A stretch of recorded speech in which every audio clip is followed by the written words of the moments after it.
We are going to get started.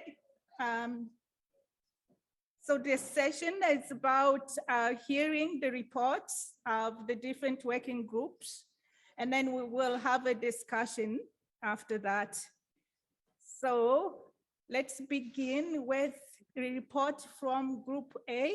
I believe Stephen Khan, you have a system on presenting that. Who is going to present here? So we represent an elementary group, and we started with our co-leaders presenting us of yearning, affirming, and learning framework. So we figured that we need to learn some more. So our group is now YAL. Elementary YAL. Not in the sense that it's simple, but in the sense that it's elementary, like significant, foundational. So in our group, we divided up in subgroups when we had discussions, and then we brought together. So one of our first, what we want to talk about is the group which focused on mathematics, and we really looked at what is mathematics and mathematical thinking, and what's the relationship between computational thinking and math. Next slide, please. So we briefly, our insights for those 3 days, there's proto-mathematics versus mathematics. So we talked about in school, especially elementary level, we're really not looking at mathematics itself, but we are building schemas, building experiences that should provide students with future possibilities to become mathematicians, to think mathematically, and we call it proto-mathematics. We also recognize that coding on its own does not bring rich math. There is a significant role of a teacher here, and it's a teacher who creates rich mathematics tasks where coding leads to learning concepts in the process of coding. And that there is a strong bond between teaching mathematics through coding and teaching coding while learning mathematics that we need to be thinking about. And again, there is a strong teacher role in that. Finally, that we looked at this as a project of civilizational transformation project.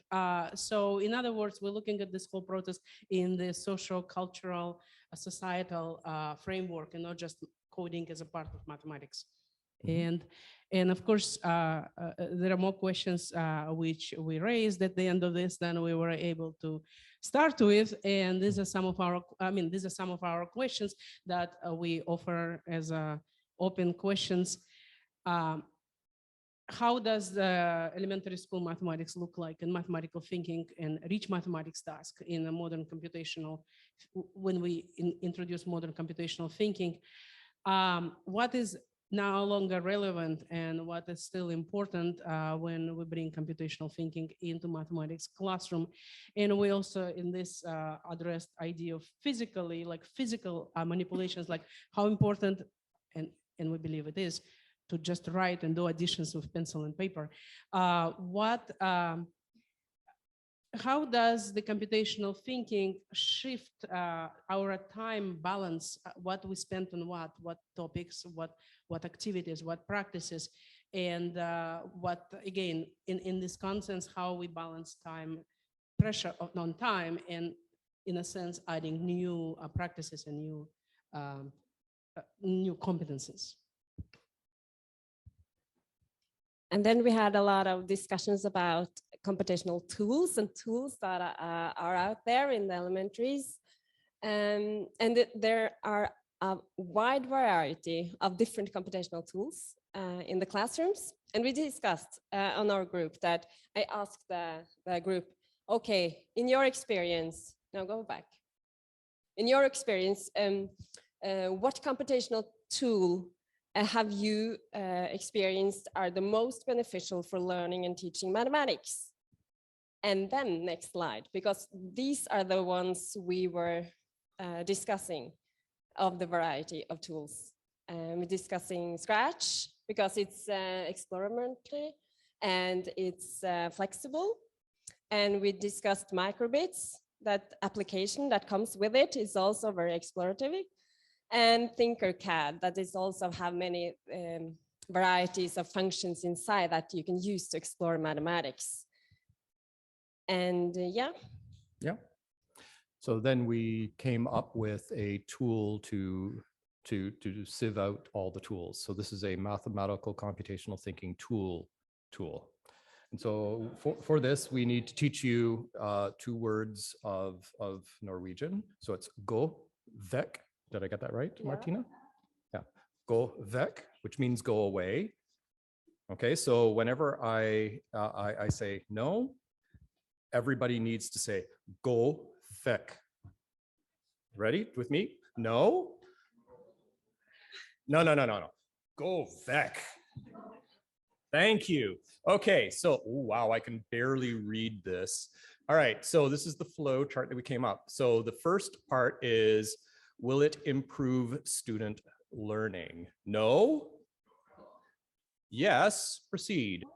Yes. So will it be useful for teachers in order to improve student learning? No? Yes, please proceed. Then will it allow for ease of implementation? No? Yes, then you could proceed to go and use the tool. Now, the implementation part of it has a little bit of a caveat there. It says the value of the implementation meets or exceeds the value of the teacher's time to implement it. That is possibly the most important part. And that is it. So now we will go. Oh, wait, do we have a? Oh, yes. So then we thought, okay, what's the way further now? What is our job to do in the next years? And we need to know more about the tools that are available out there. And we need to know how beneficial they are. And we need to help the teachers and the teachers, pre-service and in-service teachers, to understand what tools that is most beneficial, because it's a lot of tools out there, and we need to help them in guiding them. So that is our thoughts about that. Okay. This one work too? I think this one works too. Okay, so we are the 3rd subgroup, and our group was made up of teacher educators. So we get to work with pre-service teachers. And so the topics that we discussed were pre-service teacher development, so how to help them become comfortable with coding. We also talked about teacher educator capacity, so our own capacity as teacher educators in order to help develop a love and an appreciation of coding. We need to develop in that area ourselves. We talked about coding task design and equipping teachers to be able to design their own tasks. And then we looked at the strands of mathematical proficiency as a way to help guide development in coding tasks and potentially a coding framework as well. So in terms of our insights, just the insight again that we need to develop as teacher educators ourselves and help pre-service teacher educators become comfortable with learning with and from students, and also with us, because we're along with them on the learning journey. We need to move beyond surface level professional development and coding tasks to equip students to become competent coding educators. And again, just looking at coding not as something that we just check off the list and we've done it, but looking at it on a deeper level and helping with understanding and helping with dispositions, positive dispositions towards coding, because there's not always positive dispositions but towards math. And then now we're asking them to also take on coding. And just the idea that we can use these strands of mathematical proficiency to guide the development of coding course for pre-service teachers. So our action steps moving forward are to develop a comprehensive and joyful framework for teaching coding, to use tools and games that facilitate coding progression, and to work on high quality coding tasks and accompanying rubrics with relevant criteria. And I would just say, like, overall, this was a lovely working group to work with. And we all appreciated learning from each other. And I think that we're really going to take action steps and help move the field forward. So this has been a wonderful opportunity. And we thank the people at Brock University and all the organizers for giving us this opportunity. So thank you very much. Can I have group B, secondary and university? Okay, hello. So we do not have a nice subtitle like y'all, but we have a nice group photo to show the fun and all of the love in the room that we had. We had a great time the last few days. So like was previously said, thank you very much to Brock and for all the organizers for this opportunity to share and learn and work all together. We were working group B. This is our group report around secondary and university, around coding, modeling, and mathematics. This, of course, was our time. It says there a major focus on working with coding, mathematics, and modeling activities and centering discussions around those activities. So we try to take a real focus on having activities ready to go for the group. By no means a gold standard of activities, but activities that would generate conversations, discussions, learning, and insight. So, and we think that that was what happened over the last few days. As I said, the major focus was on working with coding, mathematics, and modeling activities so that the discussions would take place around those. We sort of front loaded the days with a series of sample activities, but also guiding questions. So we asked some guiding questions. Chantal had said we asked way too many. I think there was four slides of questions, but we asked some guiding questions, and that's what nudged us along in our journey the last few days. So it was always going back to, it's similar to that activity we did when we did this, that, or the other. So those were these things that nudged us along. After we took part in completing these sample activities, we then looked into some individual reflections and insights. So our group members shared some of their thoughts about kind of individually what they experienced going through those activities, whether they sort of the thinking that was taking place, but also what they might add to, expand on, change for some of these activities. That led us into some small group discussions where we kind of framed those individual thoughts and kind of looked for some emerging themes that were coming out of those discussions. And then eventually, through this morning and the work from today, it led to the development or the discussion of development around new activities. So what could we do? What would we do now? What have we learned over the last few days around mathematics and modeling and coding that we think that we could develop some new activities? I know in the panel, George had mentioned the importance of having some really great activities, at least in the context of Ontario. And so this kind of paralleled that thought, I think, where we're like, what are those, what could those potentially be? And we talked about the development of some of those activities, leading to concluding insights and some discussion points.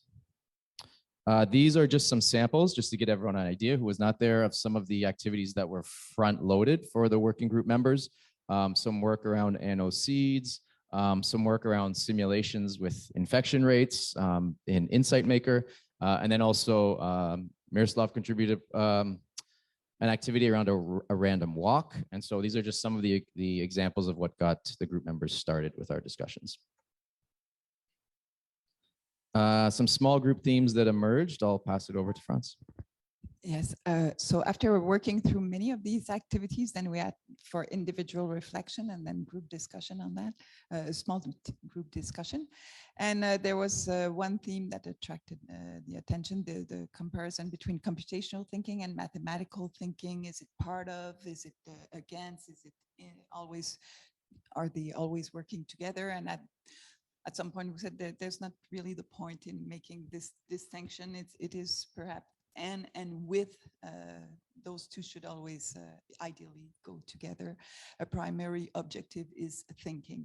It's thinking about mathematics, exploring with tools to understand more mathematics, but it also is thinking about technology, understanding more the technology that surrounds us, opening some of these black boxes, and it's also thinking about the world with using computational modeling.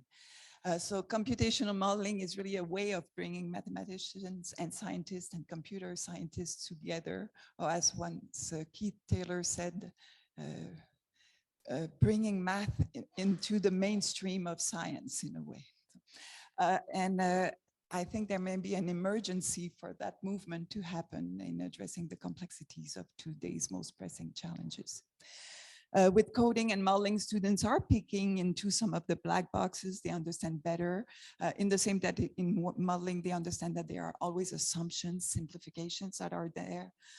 In looking into the modeling aspect, the technological or the coding aspect of it, they understand more how these results are produced by computers and get to develop some critical thinking about that.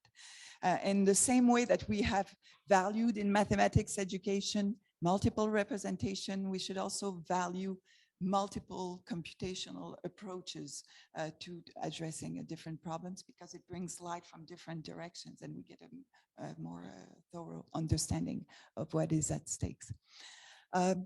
We also restated the importance of having meaningful contexts that are important either on a personal level, but also on a collective level, and in order to engage students with interest and not forget about the interesting mathematics that are linked to addressing those interesting contexts. And also, there was a lot of discussion about how we present problems or code to students. Do they begin with ready-made code to copy and paste? Do they start from scratch in a more generic sense of the term? Or half-made program? Do they start with an empty page? Or we also have always the tendency of starting simple and having students to develop more, but could there be also the other way around, where we start with maybe a more realistic program and student extract elements of that, which may be representative of the way reverse engineering might be done, or other sharing of code might be done in other areas. So those are some of the key ideas that emerged. Thank you. So these themes that emerged and these ideas and these conversations led to some conversations around some sample activities that were or could be developed. And something that came about in this conversation, Franz had mentioned how these problems are presented to the students. And so we did discuss leveraging the idea of these notebooks that now exist, where the instructions can be combined with coding windows. So rather than just going to program in an isolated spot, these notebooks provide an opportunity to have instructions and then a small little window of code. And then you can then add to this more instructions. And then the next window of code has half-made code that you then expand upon. So some people in our working group really noticed the potential power of that to develop sort of almost like interactive activities where they're reading through, running some blocks of code.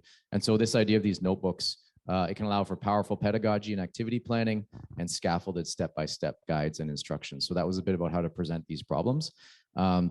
Another specific example came up around water. Water, of course, is a precious resource. There's value in an activity that models the use of water in a bath, but also in a shower, looking at flow rates and various powers of how much water is coming out. So there was a group kind of investigating that idea of somehow being able to model that and having students being able to model that. Beginning with a simplified model, adding complexity and more variables, including the potential to purify or reuse some of the water, and building some type of model that would kind of represent that idea, which is kind of a nice social context as well. There's potential to expand upon cryptography activities. So this was one that we talked about a few times over the last few days, having students explore an existing simplified version and then considering alternative encryption methods. And I don't know if it's what piques everyone's interest. It's maybe that interplay between letters turning into numbers, doing something with it, turning it back into letters, but there's something that's kind of, and a lot of basic coding that takes place that's really nice to have students learn about. So these cryptography examples were pretty fun to play with. There's also the potential to have activities leverage commenting in programming, which sometimes we neglect.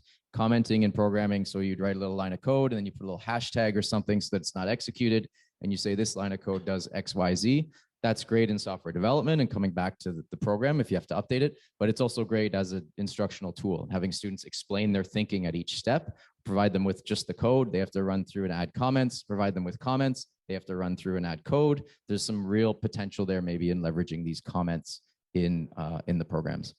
An activity focused around modeling salaries and various options for payment. So it can be comparing two options for payment and kind of graphing that or plotting that and outputting that to the screen.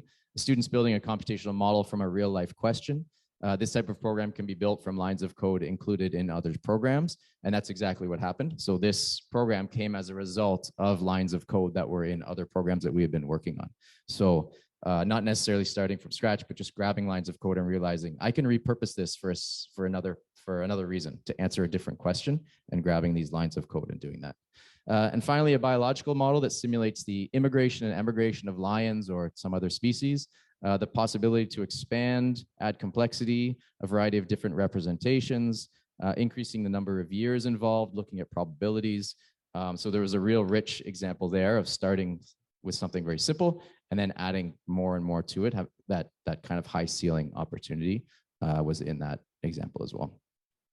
I think that is it for us, but anything else?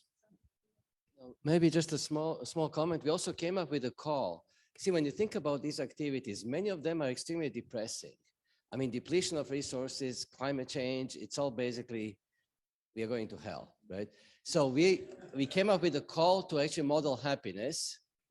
And that's, you know, variables could be amount of chocolate or the amount of bottles of wine you have, or proximity of an ocean and things like that. And then, you know, you can play with sliders and, you know, model happiness that way. Okay, thank you. And the other things too.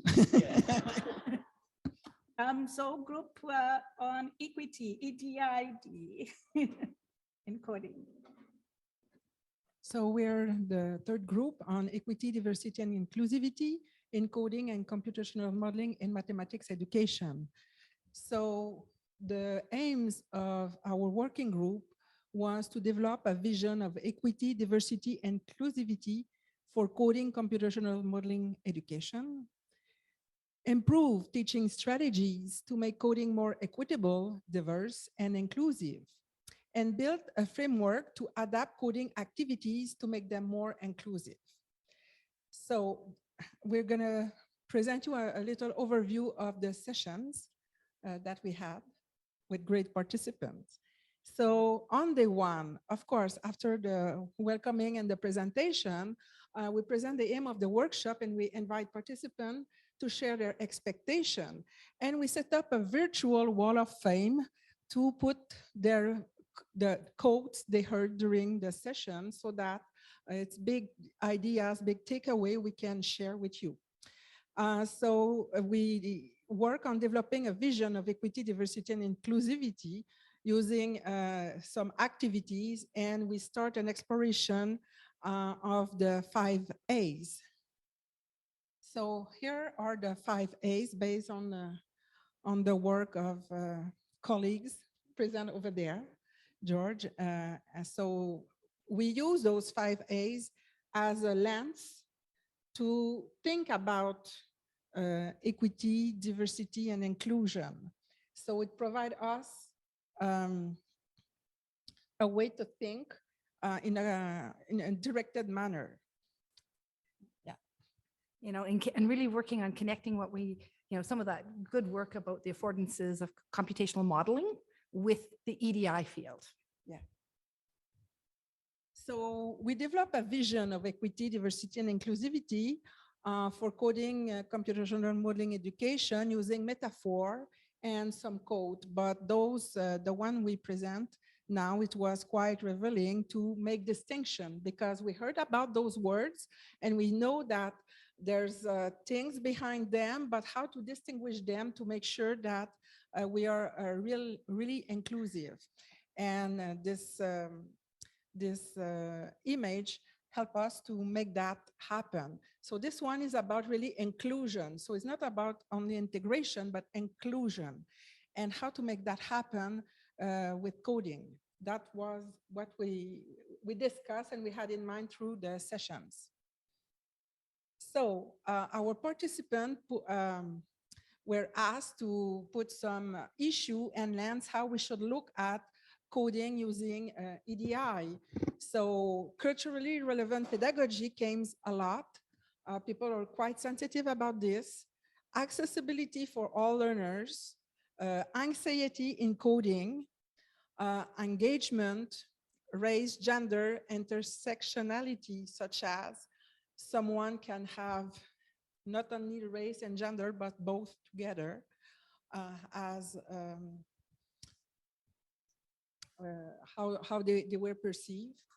There's diverse ways of thinking about coding and how to take that in consideration and building relationships and access to technology, internet, opportunity to learn. So in some regions, they don't have the technology. So how can we foster computational thinking in a way that those learners, when they can have access to a computer, such as in some place where in elementary they don't have computer in classroom. So, but with unplugged activity, how can we help them to develop this kind of thinking so that they're not left behind? And Wall of Fame, a participant told us this participant gained a better understanding of the differences between equity, diversity, and inclusivity. So I'm up for day 2. And what we did is a similar approach to the secondary higher ed is we brought in some activities that they could analyze in terms of EDI and the 5 lenses and then modify them. And actually they ended up bringing in their own activities. They had some there to share, but they had the choice to do their own. And sometimes they created new activities, which are great learning, as you can see the focus there. So at the end of those things, we also asked them to create a summary of those big ideas. And you can see here how they're taking those 5 A's and they're bringing in ideas from EDI. And that was that combination. Making those connections was really important for us. This is group 1, only named by what order they presented in, where they took an activity of Erica's and they analyzed it through agency and access and considered ideas about how to make it more inclusive in the future. Group 2 did something similar. They actually had a couple people in there had never coded before, so they were starting from the scratch. We had one group that was learning, doing an activity with someone else observing and made all these observations about equity, diversity, inclusion, inclusiveness, and thinking about how they were bringing the math in. So it was kind of a really great to hear from them and see all those pieces fit together. One of the thoughts from that group is about respecting the learner's process and not trying to impose how they have to solve it. So that is that equity of where you're coming from and how you think. And then in day 3, our third group presented this morning, and they took the activity in a completely different way. We had one person who looked at a shape activity and made an unplugged activity in terms of paper folding. And there's feedback coming from the paper if you can actually fold the paper to make it a triangle. And ideally, you're going to cut. We didn't have scissors. And again, thinking about how those 5 A's fit together. And great discussions again on unplugged and how do we talk about decolonization and think about it. One of the ideas that came out is, objects to act on. And if that action on objects is a way of bringing in Indigenous ways of thinking, something for further investigation. So we built a framework to adapt coding activities to make them more inclusive. And it's just a building framework. We need more time to develop, of course.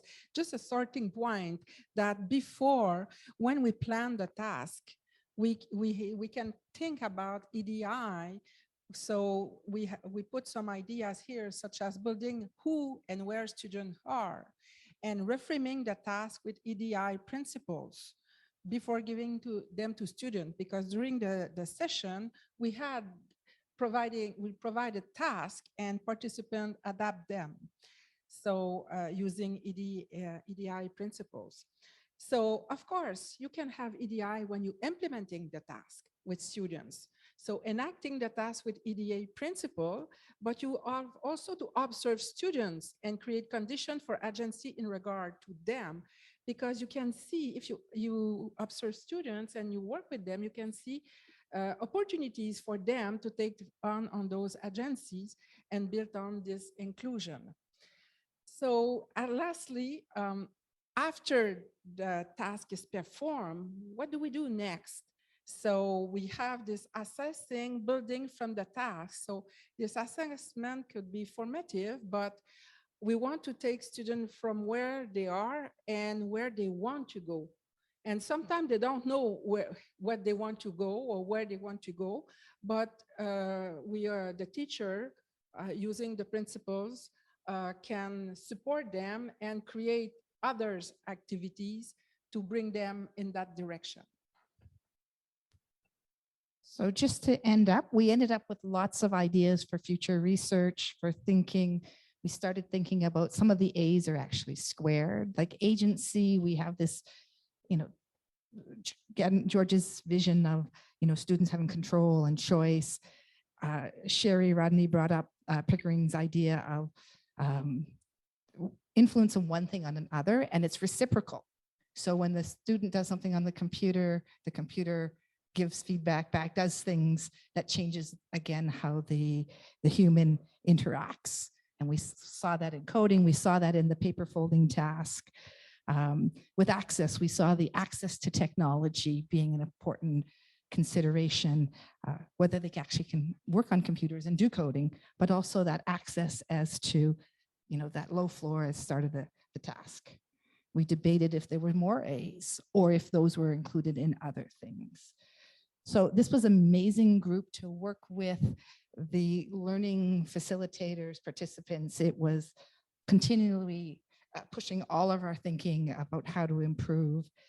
And we'll end with a picture of us missing Immaculate because she was off doing a busy stuff for the conference. So, and Joyce too, both of them weren't there, but they are in pictures earlier in the presentation. yes. We're going to Photoshop them in. Yeah. So thank you very much to the organizers and letting us do this. This is wonderful.